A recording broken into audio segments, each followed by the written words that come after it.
Good evening, everyone, and welcome to another edition of Let's Talk About It. This is Susan Johnson, and my co-host isn't with us today, but I'm sure he'll return sometime next week. But I'm welcoming everybody here today. And of course, this is a very, very, very special weekend, and we are going to celebrate Martin Luther King this weekend by starting off the weekend with some wonderful guests that we have here today. We first of all have our Councilman Rodney Alexander. Welcome to the show, Rodney. Thank you, Susan. It's always an honor and a pleasure. And we also have Mary Romney, who's a member of the NAACP with us, and we're very, very thrilled to have her here. And she is going to talk about some of the things that she's been doing, and Rodney's going to be talking about what the NAACP is going to be doing to celebrate the wonderful life of Martin Luther King, who has really been fabulous, bringing us the civil rights movement that brought civil rights to all Americans and brought voting rights, which we're going to have to be working on all over again in some ways because of the Supreme Court. But there are still a lot of things that we have that are rights that we didn't have before Martin Luther King.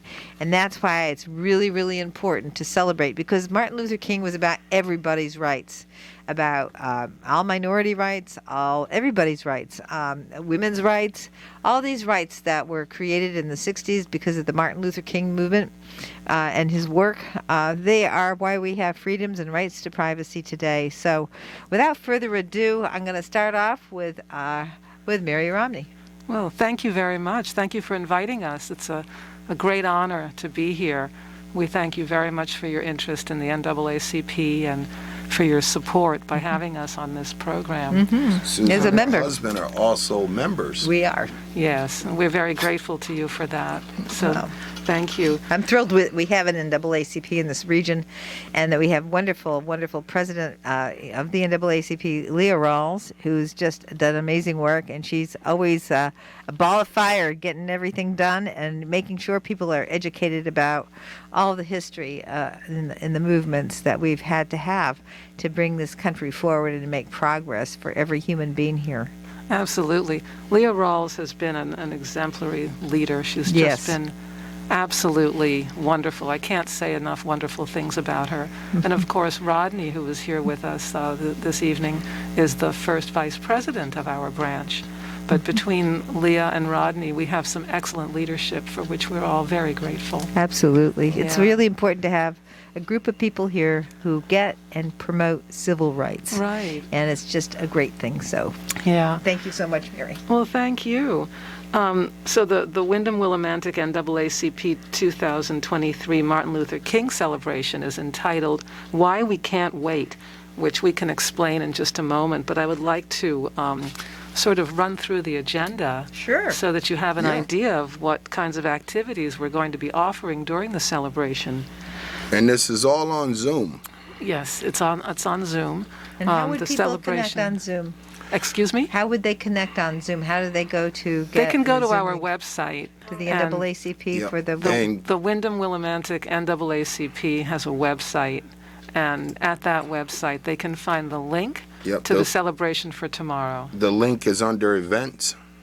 You would click on events when you open up the site, and it'll scroll down, and it'll show you how to register for the event tomorrow at 2 o'clock.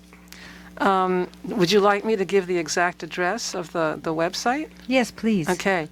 Actually, it's on the front page of today's Willimantic Chronicle, and it's wyndhamctnaacp.org/MLK celebration 2023 /. So it's really not too hard to find at all.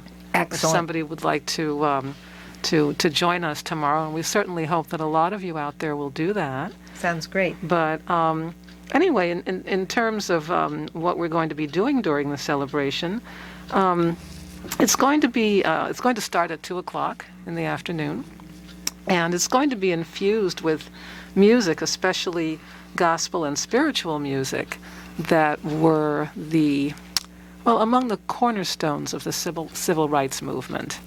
Music has always been very important in our community, and it had a very special role during the civil rights movement. So we're going to be acknowledging that throughout the entire program.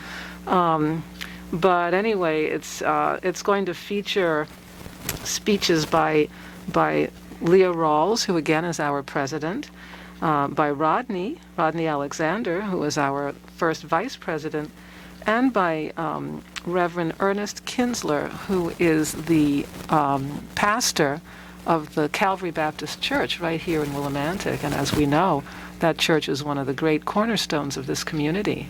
And if I may interject real quick on Sure. that, if it wasn't for Reverend Kinsler and the Calvary Baptist Church, we would have never been able to get this branch of the Wyndham Willimantic branch of the NAACP off the ground. Absolutely. Because he opened up his church to us with organizing our meetings with, God rest her soul, the former president of the Norwich branch, Jesse Owens, who was extremely instrumental in this. And unfortunately, she passed before we were all sworn in. But if it wasn't for her and her due diligence to work with us in the church, and Reverend Kinsler, and without their help, this branch would still be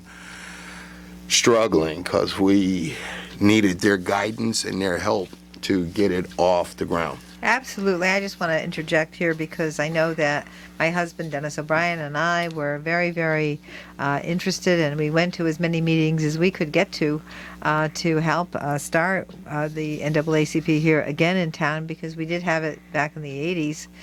And then having Jesse there pushing and getting everybody together, that was a great thing. And so I just have to give praise to her and Yes. in her memory and the work that she did at bringing people together and getting us our president, Leah Rawls.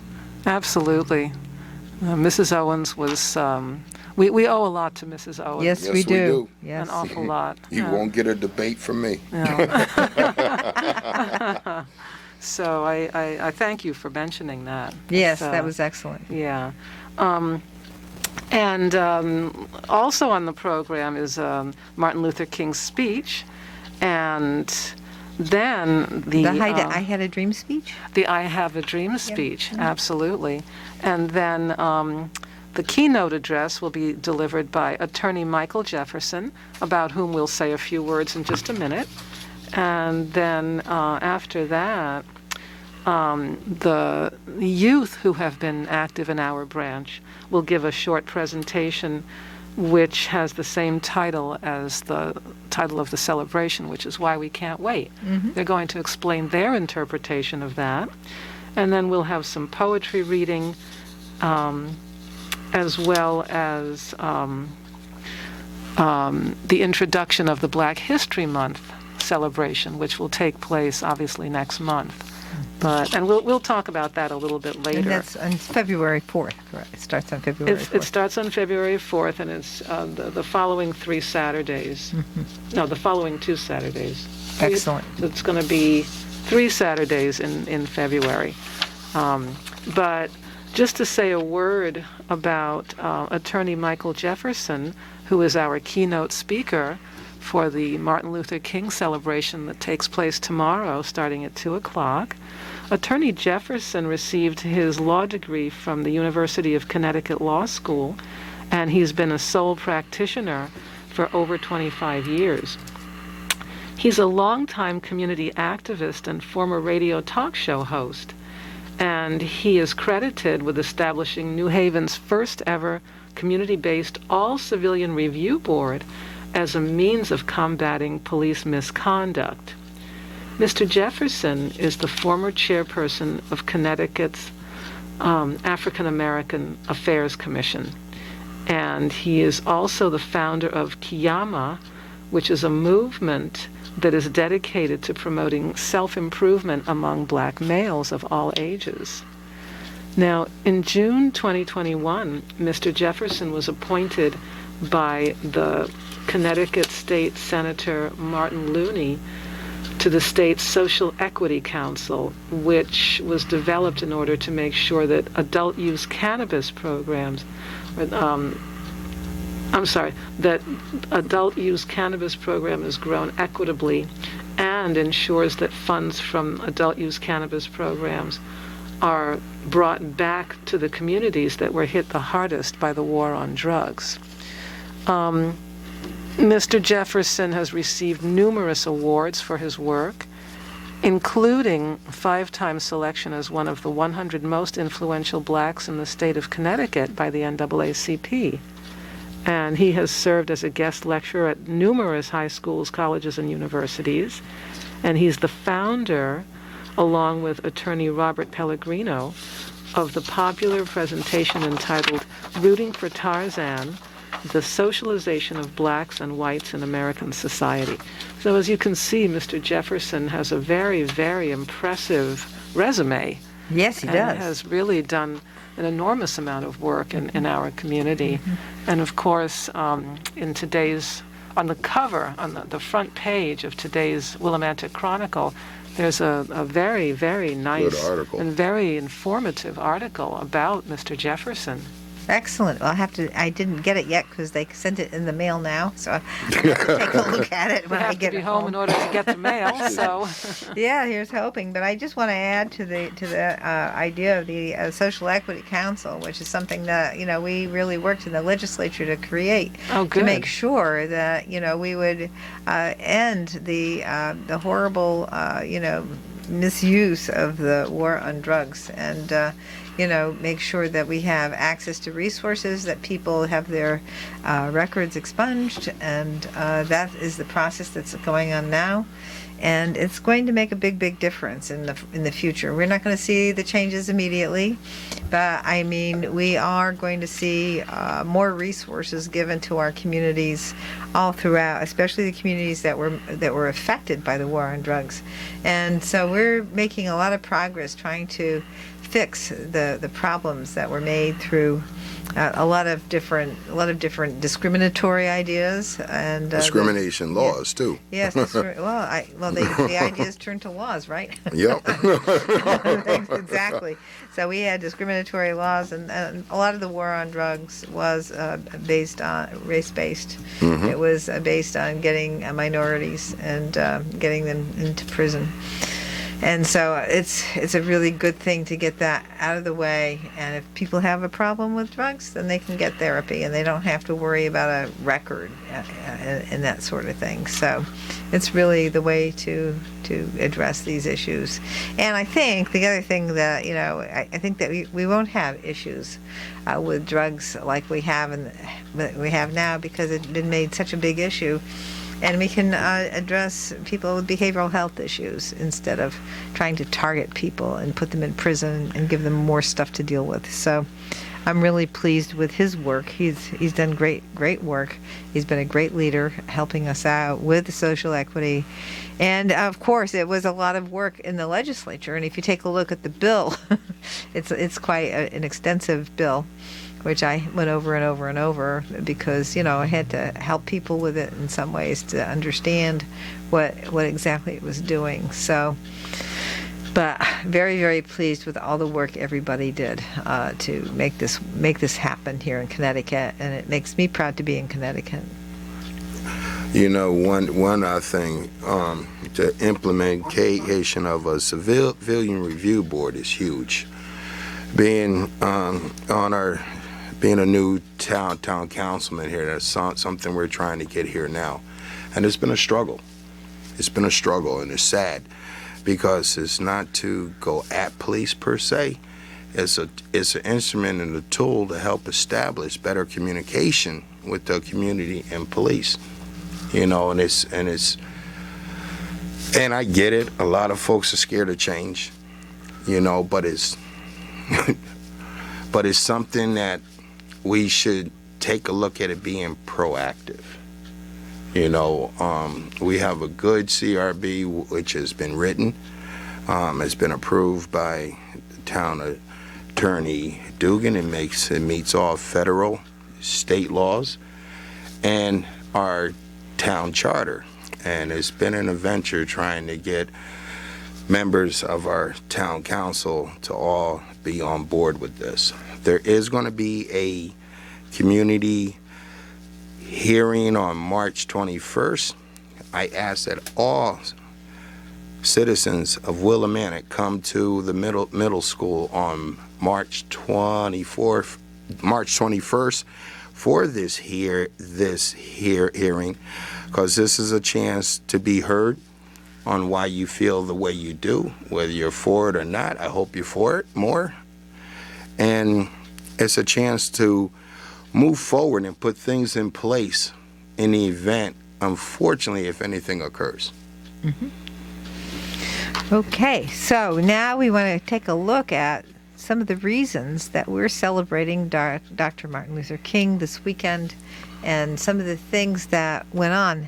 A lot of times people think some of these things occur immediately, but in fact they take lots and lots of time. And what happened in the South with trying to, first we had cases that created equal educational opportunity, Brown versus the Board of Education, and then that was the early 1950s, and then during that time and before, we had a lot of people organizing and talking about how to do civil rights, and so we had that, and and it took time to get the groundswell, right?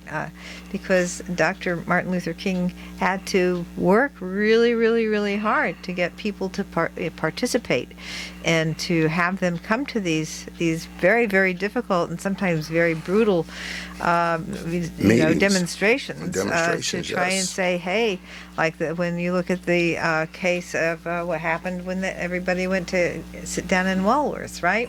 And they went to the lunch counter there, and of course, blacks couldn't sit at the counter, and so what happened is they had a problem there, and then there was a real problem with police going after black people because they sat at a lunch counter. Yeah. And I don't think that people have a full appreciation here in the North because we didn't have those kinds of rules where you had to have a separate drinking fountain, or you couldn't sit at the lunch counter, or or even there's a movie with the Green Book where there was a chance for black people to be able to travel through the country, but you couldn't stay in a hotel, and so there were these places that were set up for black people to be able to go and be able to travel and have a place to eat, have a place to be sleep. served. Yep. Right. And these are things that I think now that movie just came out in the last few years, and I haven't had a chance to see it yet, but I was reading about it, and that is one of the movies I do want to see. But these are the kinds of things that people had to do. They had to be organized, and they had to get together, and they had to really work hard and take a lot of abuse before some of these laws were changed. And the work that Dr. Martin Luther King did in the 60s, with going to President Kennedy and then going to President Johnson to get the Civil Rights Act passed and then the Voting Rights Act passed, are things that really are why I think about Dr. Martin Luther King and think about all the new rights and things that we have all throughout our country, and the backlash that we're experiencing from the United States Supreme Court. Now, we're fortunate to be in Connecticut, because in Connecticut we have state laws that enable us to make sure that we have limited discrimination, and we can bring these things. We have the Connecticut CHRO, Human Rights and Opportunities Commission. So when there is a threat of discrimination or a problem with some type of any group that's creating a discriminatory situation, that in that circumstance, what we can do is we can make file a complaint with the CHRO. And also some of the additional laws that we passed in the last couple of years also provide an opportunity for us to go to the Attorney General's office if there's discrimination. So these are things that are really, really, really important, and we wouldn't have the opportunities, I don't think, that we have today without Dr. Martin Luther King, which is why we celebrate his amazing work and his life and his leadership. You know, and with Dr. King, I can't begin to say enough. Because if it wasn't for his foresight, no telling where we'd be today. You know, it's a thing that with civil rights work, with our branch, what a lot of folks don't understand, it's a slow grind. Civil rights is a slow grind because the systemic discrimination policies that are in place throughout not only Connecticut but the United States as a whole is designed to make it slow so you get frustrated enough and you give up the grind. Right. You know, Right. and this is where it takes a strong person to speak up on their rights, because a lot of them are fear-based, you know, which the history of everything. For example, people say that racism is gone. Well, it's not. We had an incident 2 months ago at Ram High School where a student hung a noose in the boys' gym, and nobody wants to look at it as a hate crime. Well, So you know, I we actually wrote a letter to the editor about Yes. that because I saw that in the Chronicle, Oh, they yes. they failed to really understand the significance of the Of a news. noose.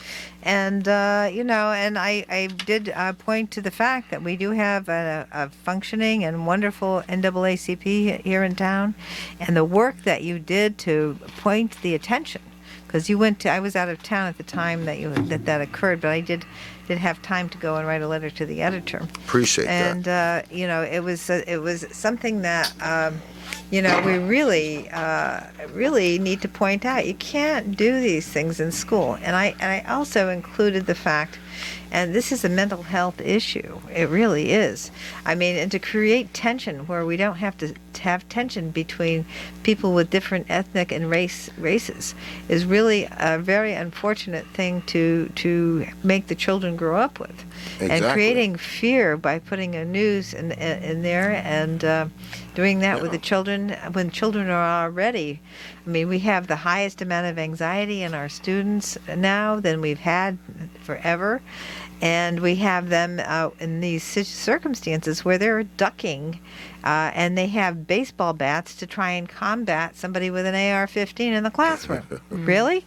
I mean, you know, this is what's happening. So every time they have to go through these training, so you add that, you add racism, you add these different things where you create more and more tension. Kids are growing up. They need to have a pathway. They need to have leaders that make sure that they're understood and that they diffuse the racism. They diffuse the sexism. A school that they should make be a sure safe place for any student to learn. That's right. They should feel safe 24/7. You know, we have a lot of this out through Northeast Connecticut. You know, I've spoken with some legal officials on this. I think we need to take a look at change in the statutes of the hate crime laws for adolescents, because students, the superintendents, a lot of the times their hands are tied, and they'll suspend the student for a while, but they bring the student back into the same school with a person who was being harassed. Well, that's an interesting. We have to take a look at this. This is the sort of stuff that has to cease, you know, because it's not solving the problem. We're just eventually, when you compress gunpowder enough, it's going to explode.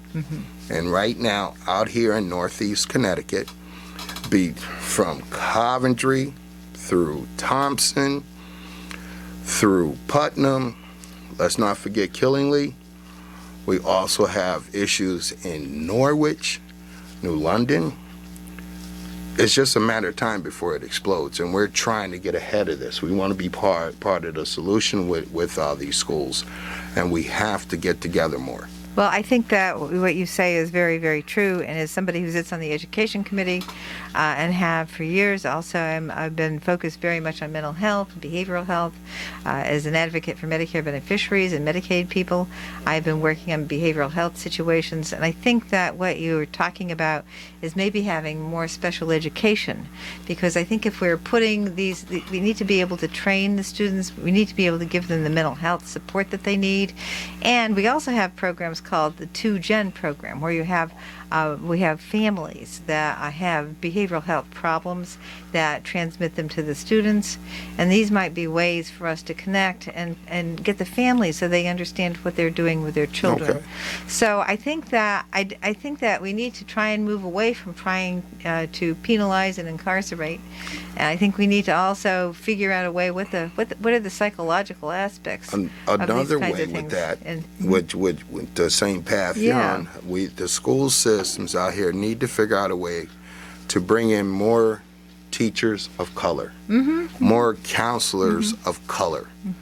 So the students of color have somebody who they can really relate to And we have had and communicate with. We have to figure out a way to bridge this. Well, we have been doing that. We have had several laws to try and inspire more teachers of color in our school systems all throughout. The problem is, if you don't fund the goes then you're not going to, in the school And systems like ours, and we're the again- lowest funded. Again, it goes lowest- back to our capital where people Well, got to we- give the money. And what do we have to do? What did we do? What did we do in Rodney? Well, we advocated a lot, Okay, and but what did we do? I know you worked on some laws. Yes, I did. I forgot. It slips me the name, but I Okay. know you did some work on it, Yes, Susan. I did. I got that education cost sharing grant There, up there. yep. And that, I think, will help bring the minority teachers here, Cool. because we're going to have equal educational funding all throughout the state as of 2025. It took me the whole time since I've been there. As you know, it's a slow process. Yes. But it took me the whole time since I've been there to try and get that education cost sharing grant so that it's equalized throughout the state, and we've been able to do that. With that said, Congratulations. thank you so much. Thank you, We're going Susan. on our break right now, but we will be right back with Mary Romney and Rodney Alexander to talk about Martin Luther King Day and some of the things that we need to do Yes. to bring our society forward. Susan Johnson, and I'm here with Alexander to talk about Martin Luther King Day, and it's coming up, and the NAACP here in this region is having a wonderful presentation about Martin Luther King, and you can join everybody in our local NAACP to be part of that discussion tomorrow between 2 and 4 if you go online. Tell us, how do you get online and how do you participate? Go for it, Mary. Well, you can go to the Wyndham Willimantic NAACP website, which is wyndhamctnaacp.org, and there you can find a link to the Martin Luther King celebration for 2023. It's going, Yeah, going, please going proceed. on. We have a fist.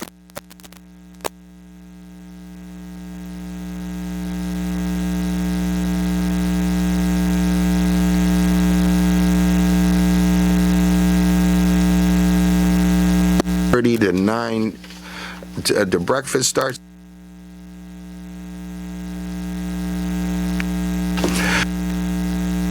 Speaker for this is Dr. Cheryl Booth, a BU professor, and this event is free. We also have something going on at the Eastern Connecticut Veterans Community Center located on 47 Crescent Street here in Willimantic tomorrow on the 16th at 4 p.m., being hosted by our veterans, if I'm not mistaken. I think Bev York is also going to be there, and she will share some of the lesser-known things about Martin Luther King. And, of course, Bev York is one of our leading historians here in town. She does a great job, and Absolutely. it'd be wonderful to have her there. But the Veterans is at the old McSweeney Center.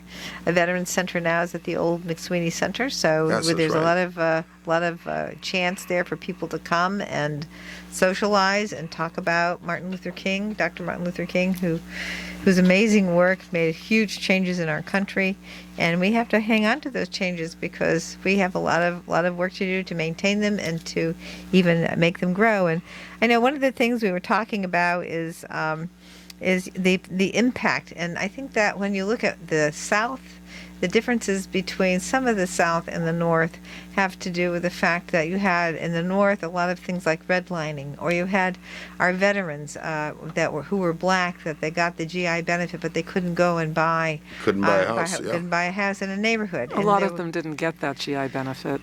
There's that Yeah. too, but they were Not supposed most to. of them. Excuse me. Yeah. So there are a lot of things that happened that really created a problem for black groups to be able to move forward, and those limitations are still in many ways are there because of the fact that when the society is very, very hard to get put up in the economic society. Very difficult. And it's been made more and more difficult since Ronald Reagan was the president, and he That's right. got rid of the factories with our taxes.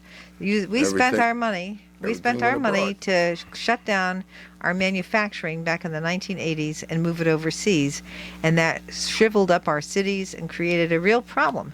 And to this day, Willimantic has been a witness to that. and to this day, we have a problem here in Connecticut Right. because our cities are underfunded. Our cities support the regions. Our cities support the state.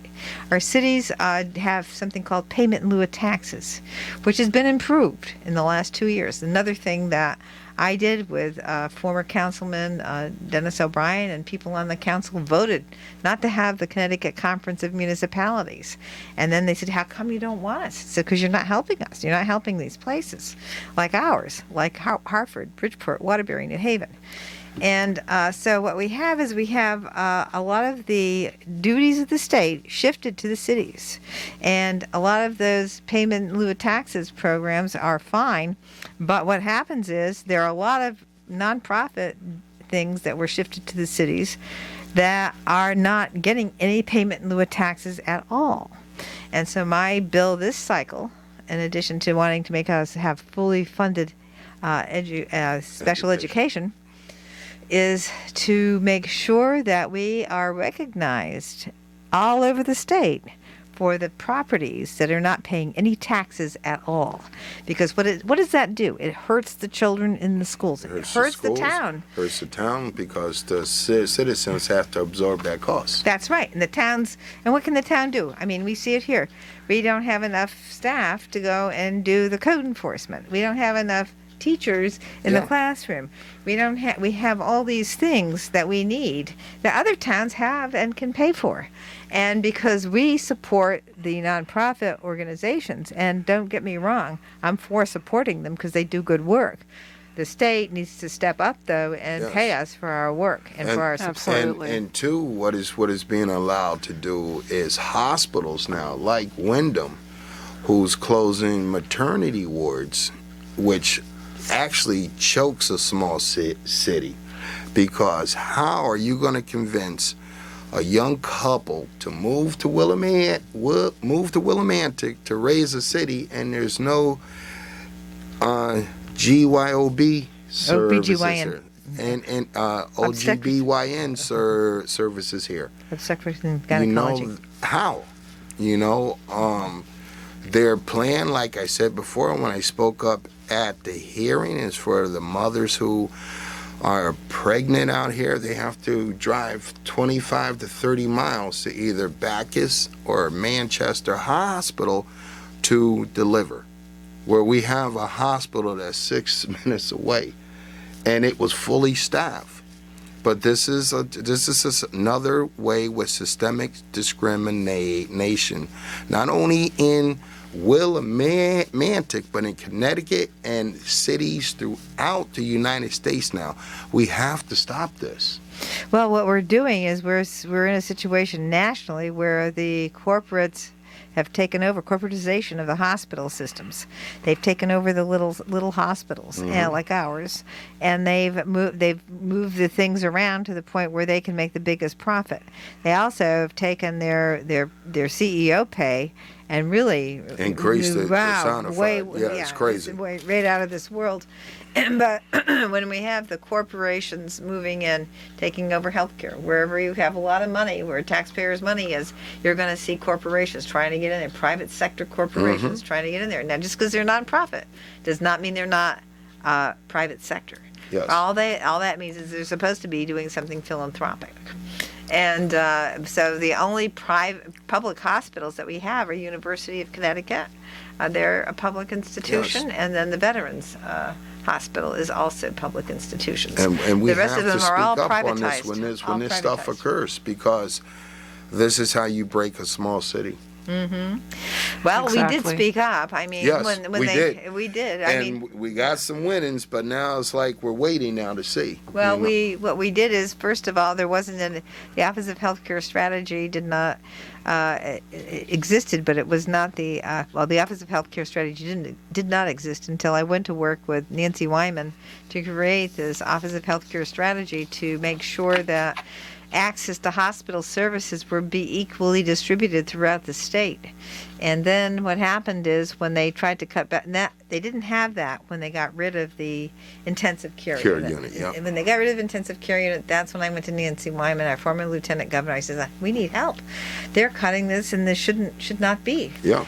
And there's this cost shift to the local town completely. I mean, when they cut down on that on the intensive care unit, it made it so that our firefighters, our ambulance providers had to go all over the place Yeah. to bring people to other places. It also caused the doctors to leave because they didn't have an intensive They didn't have care the unit service, to be able to do that, and their medical malpractice insurance cost would go up, so they had to go somewhere else. So they pushed everything around here, and Yeah, they moved also out, yeah. and they were very pleased to report when we looked at the Office of Healthcare Strategy testimony that was just recently done in the last year or so, when they talked about how they saved money when they cut down, when they eliminated the maternity and delivery services at Wyndham Hospital. Yeah, they saved $2.5 million. Yeah. Really? And they were in the black because they were in the red before, and Congressman Courtney actually came to the rescue and created a Medicare hospital, the only one in the whole state. And he created a Medicare hospital that increased the reimbursement rates for the hospital. So they did not have to cut back on the intensive care unit. They didn't have to do that. And they kind of misinformed the Office of Healthcare Access when they did it back in 2015. Yeah. But what they did is they misinformed them by saying, oh, it's the same service, it's just a little bit less. So, okay. Double talk. Yeah, and they did that, and they were taken at their word, and the Office of Healthcare Strategy says, well, we don't have the language in the statute. And so we created Office of Healthcare Strategy. Office of Healthcare Access, didn't have the language in the statute. Office of Healthcare Strategy was then created in 2017 with the work that Nancy Wyman did with me and many others. By the Public Health Chair, Terry Giratana, and I, who worked together when I was Public Health Chair with her.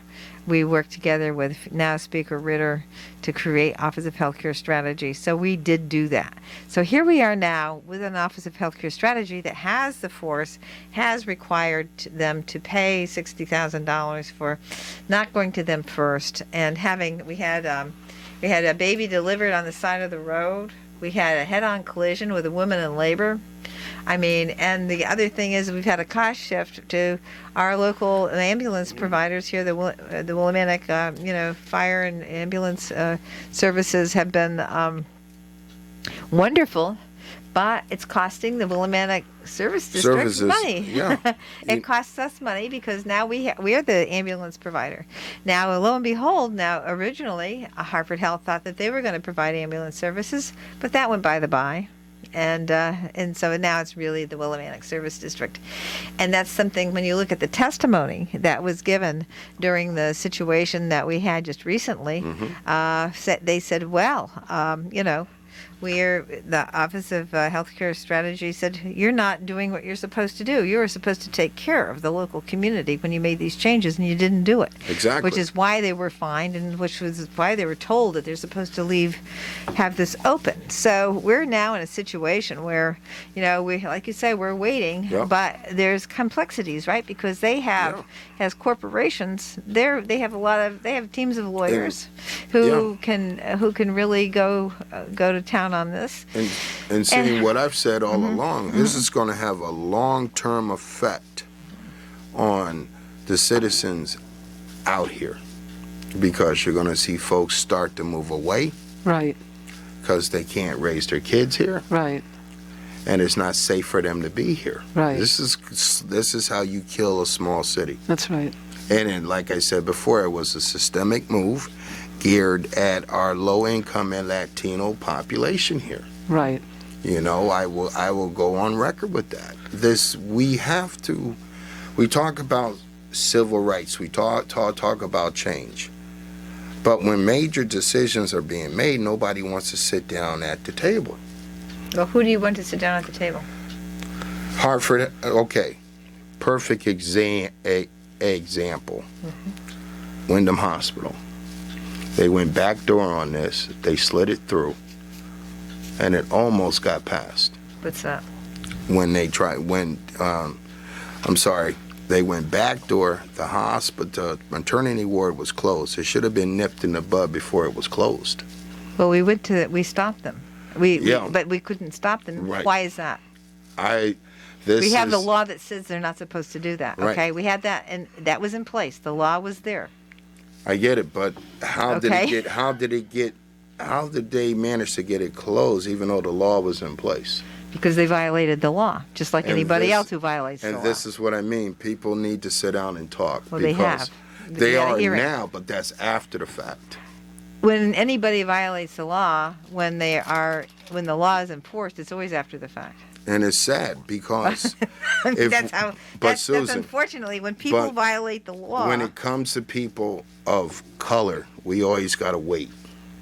And we have to change this. Okay, Hence but it's the, a corporation. the name of our celebration, Why We Can't Wait. This is Okay, well, let's do that. Let's get into that because we're We- running we- out of time. we can't afford to wait, because look what they did with Roe versus Wade.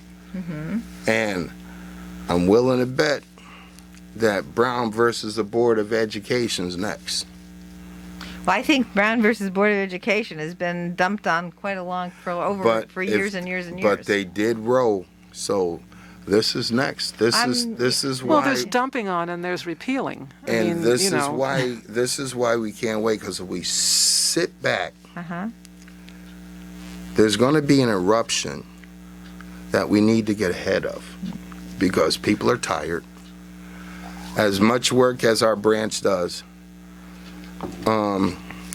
we always got to fight uphill. Then people want to talk, but they want to be reactive instead of being proactive. Right. That's the problem. That's right. People want to be reactive. They want to wait till a school is shot up before they talk.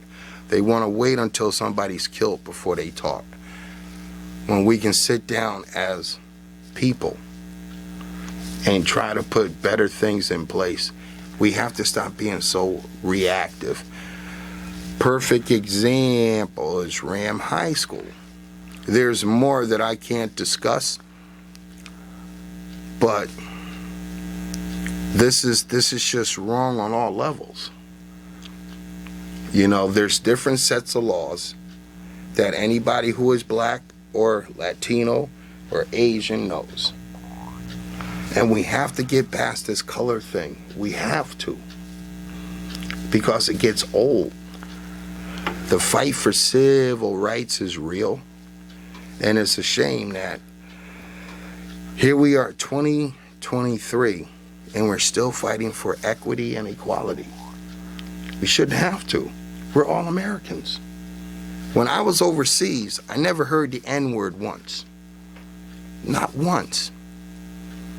And 3 hours being back in the United States, I knew I was home because I heard it.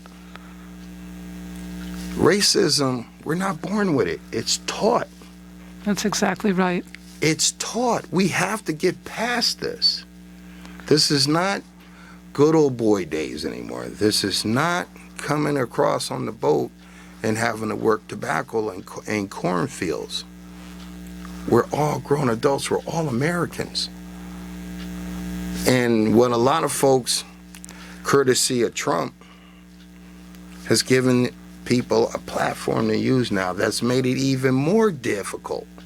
Because you had over 75 million people who voted for Trump with his, should I say, extreme ideas.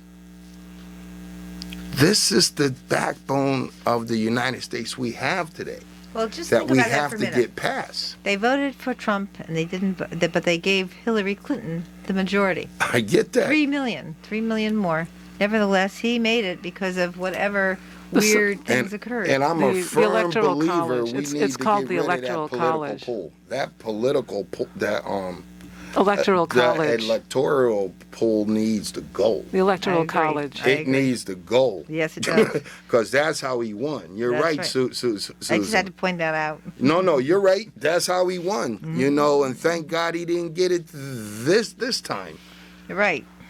Well, that's the Electoral College. You raised the real problem with the filibuster, the Electoral College, Yep. and the reason that people fail to have faith in the government is because they say we have all these people that want these programs this way, and then they can't get it because of the filibuster in the Senate and the Yes. Electoral College, and the fact that that these places are gerrymandered. Because if you take a look at the votes and the way that they're stacked.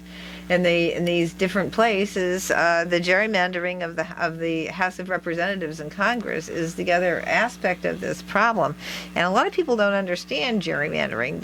And we'll maybe do a show on that sometime. Yep. But we're running down to our last Yep. minute, so I want to And- have everybody say what's going to happen tomorrow and how we're going to celebrate the wonderful, wonderful life of Dr. Martin Luther King. Well, tomorrow Leah asked me to keep my speech short. But I'm looking forward to hear Attorney Michael Jefferson speak. You know, I was hoping to get up to Putnam tomorrow, but unfortunately we're short staffed at work and I can't. But I will be on at 2 o'clock, and I'm going to try to swing by the VA Center because I'm a vet too, spoiled Air Force. I'll own Okay, it. very nice. Well, thank you for your service, Rodney, and thank you so much for being here today. Oh, Mary, And- you want to and mention Mary, your book yes, quick yes, you please. just wrote? Well, rather than mentioning the book, I would just like to say that my presentation about the book will be part of our Black History Month program, All right. which starts on February 4th at 2 o'clock. And that will be at Eastern Connecticut State University. That will be an in-person presentation. And then on February 11th, we have a Zoom presentation about slavery, the history of slavery in Eastern Connecticut. And then on February 18th or 25th, we're going to have a film presentation about the role of women in the Black Panther Party. So we do have a quite full program of events for Black History Month.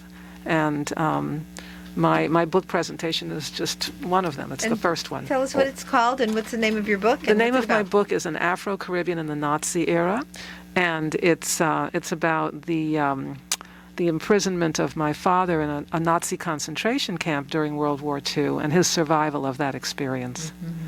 Well, that sounds to me like something that's really valuable information. And if I may add one little thing about our branch real quick, we are in the process, if everything works out, we'll be having our first youth council of the Wyndham Willimantic branch of the NAACP. We're close to finalizing everything now, and we're looking forward to this.